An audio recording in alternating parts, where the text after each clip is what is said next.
So நகையாக வாங்கும்போது நீங்கள் 15 முதல் 25% வரை கூட ஒரு சில இடங்களில் வேஸ்டேஜஸை வந்து சார்ஜ் பண்ணுறாங்க. ஆனால் இங்கே வந்து நம்ம ஜிபேயில் பார்த்தீங்கன்னா அதிகபட்சமாக 5%க்குள்ளே தான் வருதுன்னு நினைக்கிறேன். அதில் வந்து 3% ஜிஎஸ்டி போயிடும். அந்த 3% ஜிஎஸ்டி நீங்கள் எங்கே போய் வாங்கினீங்கனாலும் கட்டி தான் ஆகணும். அது நகையாக வாங்கினாலும் ஜிஎஸ்டி கட்டி தான் ஆகணும். ஏன்னா அது கவர்மெண்ட்டுக்கு கட்டக்கூடியது.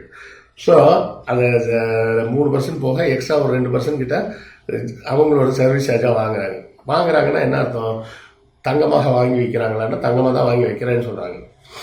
தங்கமாக வாங்கி வச்சு நீங்கள் தங்கமாகவே வேணும்னு கேட்டிங்கன்னா டெலிவரி சார்ஜ் கட்டிங்கன்னா போதும். அதை கோல்டு காயினாகவோ எப்படி கேட்குறீங்களோ அதை உங்கள் வீட்டுக்காக அனுப்பிச்சி விட்ருவாங்க. அதெல்லாம் நடந்திருக்கு. நானும் ஒரு தடவை ட்ரை பண்ணி பார்த்தேன். ஒரு ஆப்பில் ஜார் அப்படின்னு ஒரு ஆப்பில் ட்ரை பண்ணி பார்த்தேன். ஆனால் அவங்க சார்ஜ் வந்து ரொம்ப ஜாஸ்தி, 8% சார்ஜ் பண்ணுறாங்க. அதனால் அதை விட்டுட்டேன். ஆனால் ஜிபேயில் 5% தான்.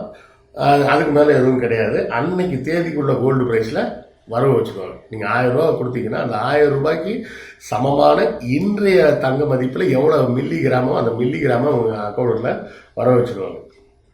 எனக்கு தெரிஞ்ச ஒரு நண்பர் வந்து அப்பப்போ சும்மா ஒரு 500 ரூபா அப்படி இப்படின்னு போட்டு ஒரு 7000 ரூபா போட்டு வச்சிருந்தேன் சார். திடீர்னு ஓப்பன் பண்ணி பார்க்குறேன் 15000 ரூபா இருக்குது சார் அப்படின்னாரு. அவர் செஞ்சு 2-3 வருஷத்துக்கு முன்னாடி அது நடுவில் மறந்துட்டார் போல இருக்கு. அதுக்கப்புறம் ஆமாம் இதில் ஒன்று போட்டோமே அப்படின்னு எடுத்து ஓப்பன் பண்ணி பார்த்துருக்காரு. பார்த்தா 15000 இருந்திருக்கான். எவ்வளோ டிரான்சாக்ஷன் பண்ணியிருக்காரு? 7000 ரூபா தான். அப்போ நல்லா புரிஞ்சுக்கிங்க, இந்த முதலீடுகள் உங்களுக்கு பலன் கொடுக்கணும்னா அதுக்கு ஒரு டைம் வேணும்.